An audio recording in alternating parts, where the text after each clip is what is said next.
So raise your hand if you think life is long. Now raise your hand if you think life is short.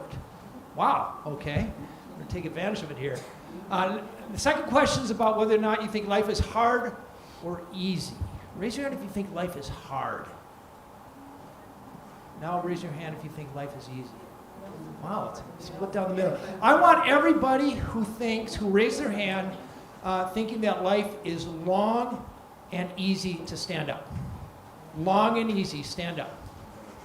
Okay, don't worry, I won't humiliate you too much. Okay, so stay standing up if you would.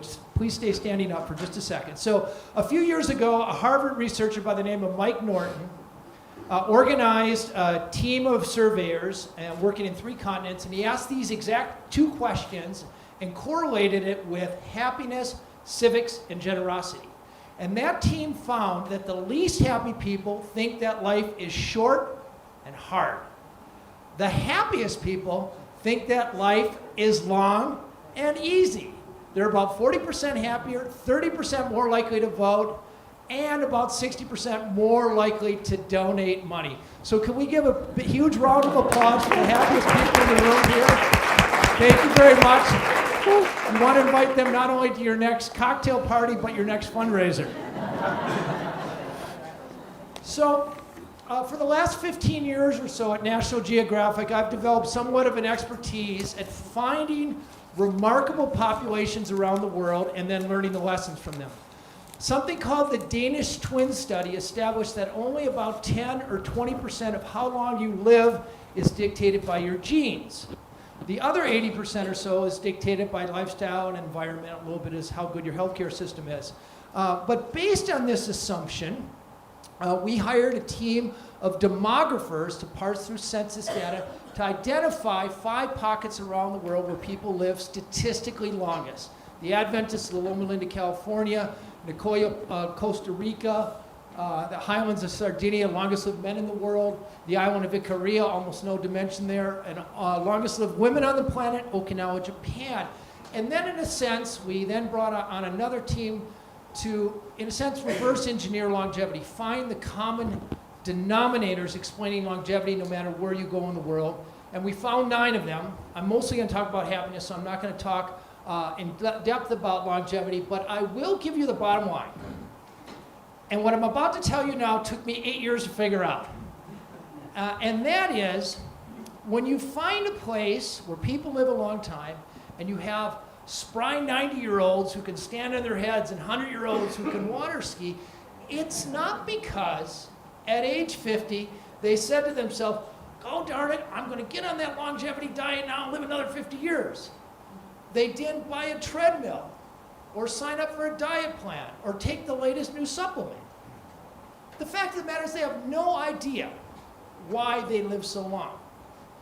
Longevity happened to them. It was not something they pursued that we tend to do in our cultures. It's something that ensues. That's the aha moment, that longevity ensues. No matter where you go, and people live a long time, they eat wisely, they eat mostly a plant-based diet.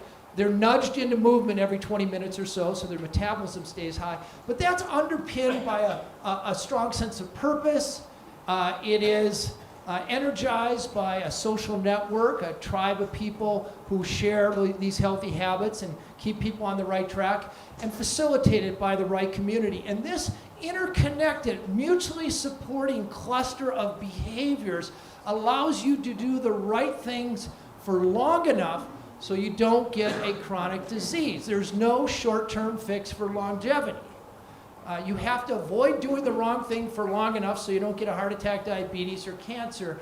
And this seems to keep the right behaviors in place for long enough so you can live a long time. Now, the foundation of any kind of study like this requires that you're able to carefully and credibly measure. And when it comes to longevity, measuring long-lived places is a fairly straightforward exercise. You go back 100 years, say between 1915 and 1925, 20, and find a swath of birth, and you follow those people for 100 years, correcting for immigration and emigration, and you see how many people are still living. That's a slight oversimplification, but it's a lot easier than measuring happiness. Happiness is a rather spongier topic, a little harder to get your arms around. You could find somebody who's laughing today, but they may have been depressed all month, or they're not quite sure what happiness means, or they maybe just had a few cocktails. So how do you measure happiness? It's actually an exploding field. About 20,000 studies have been undertaken by 12,000 researchers in the last 15 years. I'm proud to say that I brokered one of the cooler ones in the last year and a half or so, a collaborative between Gallup, University of Pennsylvania's World Wellbeing Project, and Google analyzed 5 billion Google searches in 200 communities and correlated it with subjective well-being. And they found that what you search for on the internet is a better predictor of how happy you are than income or age even.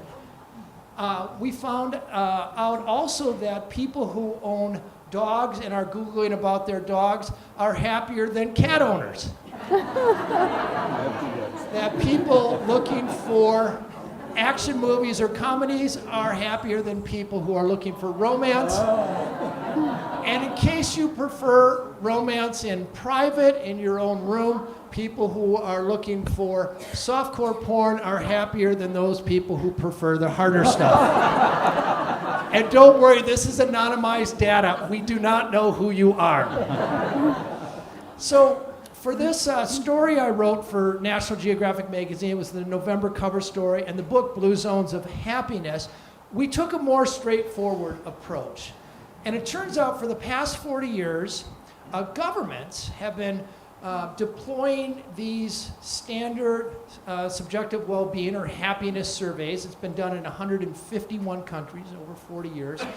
And with them, you can discern where the happiest places in the world are, and you can start to see some of the characteristics that accompany happiness.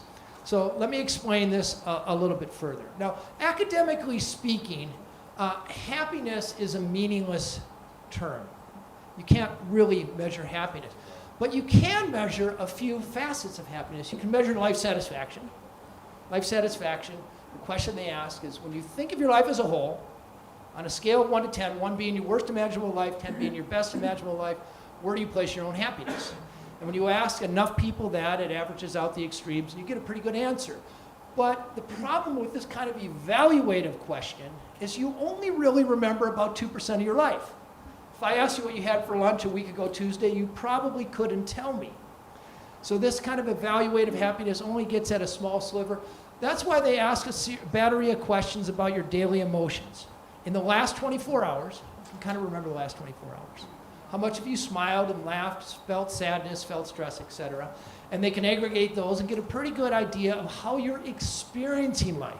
These two only have about a 0.5 correlations. They're sort of weakly correlated. And then they can ask you a question about your strengths and if you get to use them every day and get at your purpose, another very strong facet of happiness.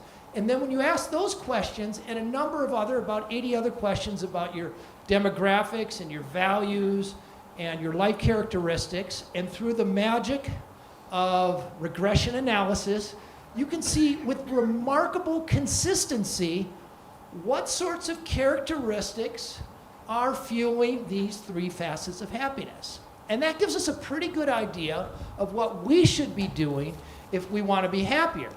And I'm going to tell you what those correlations are. But first, in the spirit of National Geographic, I'm going to take you to a few parts of the world, the happiest parts of the world, and tell you a few very quick stories. So first, we're going to go to the happiest place in Asia. Does anyone want to guess the happiest place in Asia? Bhutan? Japan? I hate to say it, Bhutan, even though they have this great happiness well-being index, they're number 91 in the world. It's mostly a PR whitewash. The happiest place in Asia is at the end of the Malaysian peninsula and the very unlikely destination of Singapore. And believe me, you're not the only one rolling your eyes right now. My editor tried to kill the story when I told her this, but when you look at the data, they report the highest level of life satisfaction. In 1965, Singapore was more or less a fishing village. Their GDP, their economy has doubled 15 times in that time. They have one of the highest GDPs, one of the highest healthy life expectancies in the world, very highly correlated with happiness. The three ethnicities there, the Indians, the Malay, and the Han Chinese, live together in remarkable harmony, given their vastly different culturally. And this whole place was, the happiness here, I argue, was largely manufactured by this man right here, Lee Kuan Yew. I had the honor of interviewing.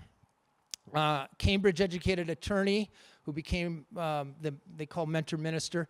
But he supremely understood Confucian values, the values of his country: harmony, order, security, respect, and went about building a nation built on those values.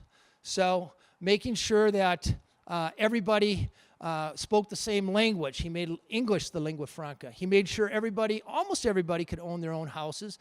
And in every one of the high-rises that were built had to reflect the ethnic diversity of the nation. So you did not have a Malay ghetto, or you didn't have a gated Chinese community. Kids went to school together, they worked together, there was almost no segregation of the ethnicities. Very hard on crime, and he did this very consciously, not only tough on crime, but also he made sure there were consequences. So this joke about people spitting, he actually told me the reason there's a law against spitting is because he was trying to build a first world country when it was kind of third world in the 1960s. He needed to attract finance. If you commit a violent crime, you're likely to be caned if you're a man, corporal punishment. If you get caught with more than 15 grams of an opioid, you'll be put to death. And though a few dozen people are put to death every year in Singapore, they don't have an opioid crisis. Where I come from, the United States, 45,000 people die every year because of opioid overdose. And that public health problem ripples through the economy. Children suffer, prison systems are full, et cetera, et cetera. I'm not arguing for one or for another, but I'm just saying from a very utilitarian point of view, it wasn't a bad decision. And also, women and children can feel safe to walk in the streets in Singapore anytime during the day or night without really having to fear for themselves. So when it comes to the continuum between freedom and security, United States trumpets a lot about freedom, but actually security is more important to our happiness than freedom is. If you had to take one or the other, most people would pick security, and Singapore delivers security. This type of happiness appeals to the type of people who like a very clear path in life to success. Work hard, keep your nose down, forego some pleasures for today, and you're almost assured to have financial security. Your mother will be proud of you. Your friends will respect you. And this type of high life satisfaction is mostly happiness in the rear view mirror. But if you think you're happy, you actually are. On the other side of the planet, we found another very happy place, but a very different type of happiness in northern Denmark, mostly Aarhus and Aalborg. We found a nation that has the highest levels of equality, trust, and tolerance in the world. Actually, when it comes to GDP, GDP is important for happiness for poor countries, places like Bangladesh, but added GDP to a place like Switzerland does almost nothing.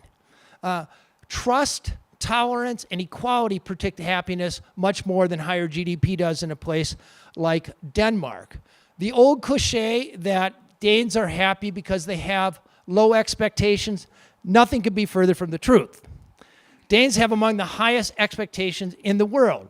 Every man, woman, and child in that country expects to have free health care, and when they have a baby, they expect 11 months paid vacation to make sure that baby gets a good start in life. They expect not only free education and tuition, but when they go to the university, they expect to get paid, and they get it. They expect a secure retirement. And indeed, the happiest cohort of people in the world are Danish people over the age of 65. They have it made.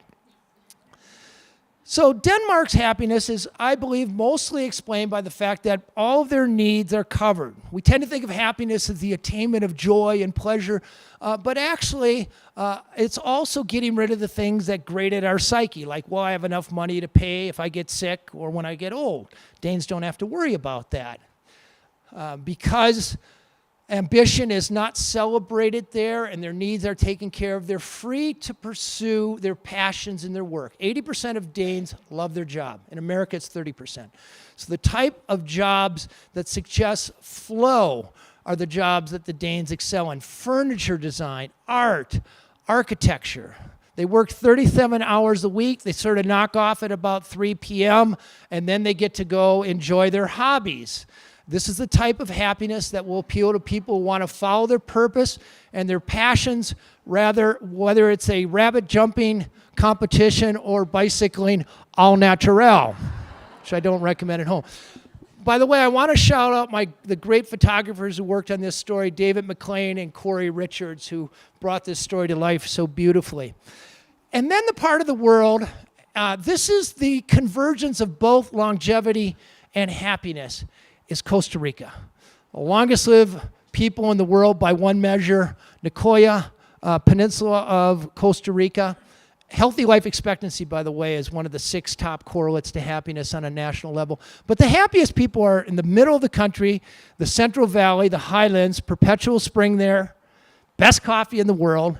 But this is the place where people enjoy their day, the highest positive affect of any place else in the world. This is the place where the highest values are placed on family and religion. Believe it or not, everywhere you go in the world where people report being religious, they're happier than non-religious people. By the way, also gender equality is important. It turns out the parts of the world where women are treated equal to men, the men are happier in those societies, and the places where women aren't treated equally, the women are happier than the men. So it's in men's self-interest to treat women properly. But this is a place where people are getting enough social interaction every day. The happiest people in the world are socially interacting 7 to 8 hours a day. And I don't mean Facebook, sorry if Facebook's here, I mean face-to-face, meaningful conversations. And the way that Costa Rican communities are set up, they're walking to church, they're walking to their friend's house, they walk to the market where they have environmental nudges to interact that 6 or 7 hours a day. They'll almost never work an extra couple hours and forego a good social opportunities.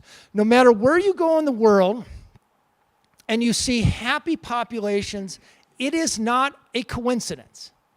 It is not because there's a bunch of happy natives who collectively decide to think positively and appreciate their day and are therefore happier. It is always because 50 to 150 years ago, enlightened leaders shifted away from just economic growth and focused on a bundle of policies that have yielded this happiness.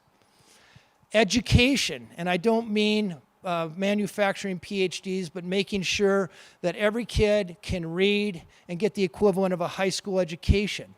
Most important is the education of girls. Remarkably, Denmark and Costa Rica were the first places in their hemisphere to educate the daughters of peasants, which was a pretty radical idea back in the 19th century. But when you do that, girls grow up to be mothers, educated mothers, have fewer children, more educated children, healthier children. Those children grow up to be better parents, more productive, they make better voting decisions, and it starts this upward ratcheting of well-being. That 3 or 4 generations level, you look back and say, oh, it's because we educated girls. Healthcare, and I don't mean the back-ass word sick care system of the United States. It's actually the kind of health that Linda Fried focuses on, which is public health, making sure catching a chronic disease or infectious disease before it's a 911 6-figure problem. And then equality, making sure that the ladder between the haves and the have-nots is very short. And that boils down essentially that $100 buys much more happiness for a single mom than it does for a millionaire. So in all these places, there's efforts put in place to create a sense of equality or igualdad. When it comes to individuals, the picture is slightly different. So when it comes to happiness for individuals, about 40% of your happiness is dictated by your genes. About 15% is dictated by life circumstances. It's very hard to be happy if you're chronically depressed, or you have congenital pain, or you have to wear shoe spikes to walk to your next session in the snow. But about 40% of your happiness, or lack thereof, is under your control. And I argue that the way to get it is to balance your portfolio, just like your financial portfolio, between daily emotions, purpose, and life satisfaction. And when you run these vast regression analysis of this ocean of data in 151 countries, you see very clearly that working full-time and achieving financial security favors life satisfaction. But for purpose, it's more important to have do an internal inventory to know what your passions and values and what you like to do with your time, care for others, and to enjoy your day best from day to day. You might want to forego some work and make sure you're getting at least 7 hours of sleep, laughing dailies, and taking all your vacation. There's another set of factors that will favor at least two kinds.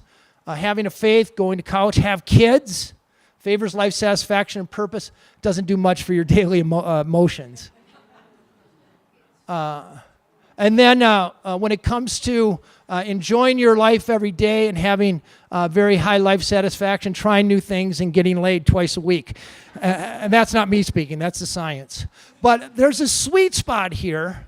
5 things you can do that will favor all 3 of these domains.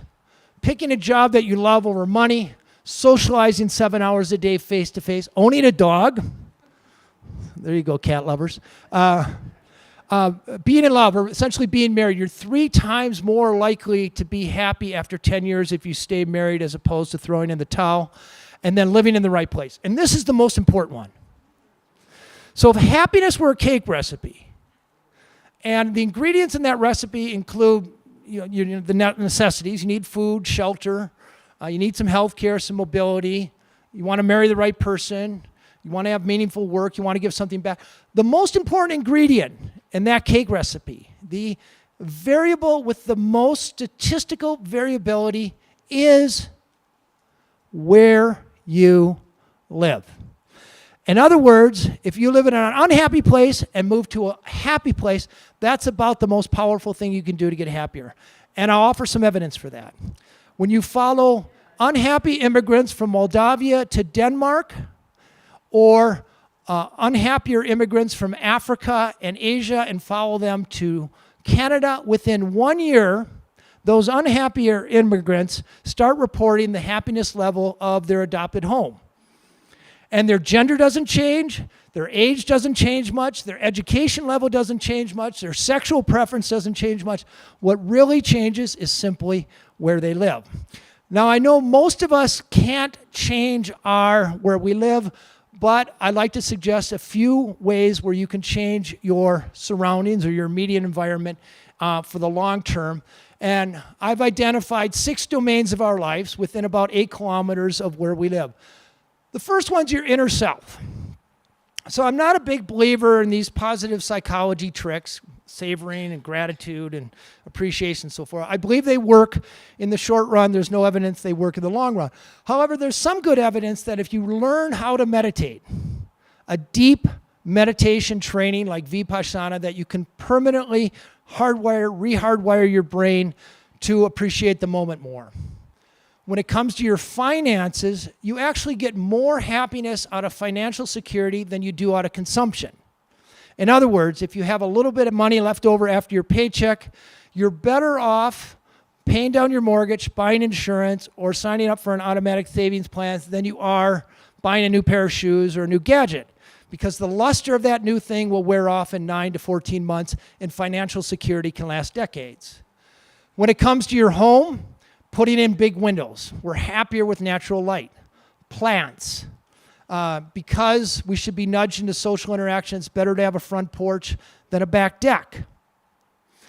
Dr. Ed Diener gave me a great idea for something he calls a pride shrine, which is one place in your house that you walk by every day that you have pictures of your kids, awards you've gotten, pictures of your favorite vacation spot, and every time you walk by that, you'll feel a little surge of pride.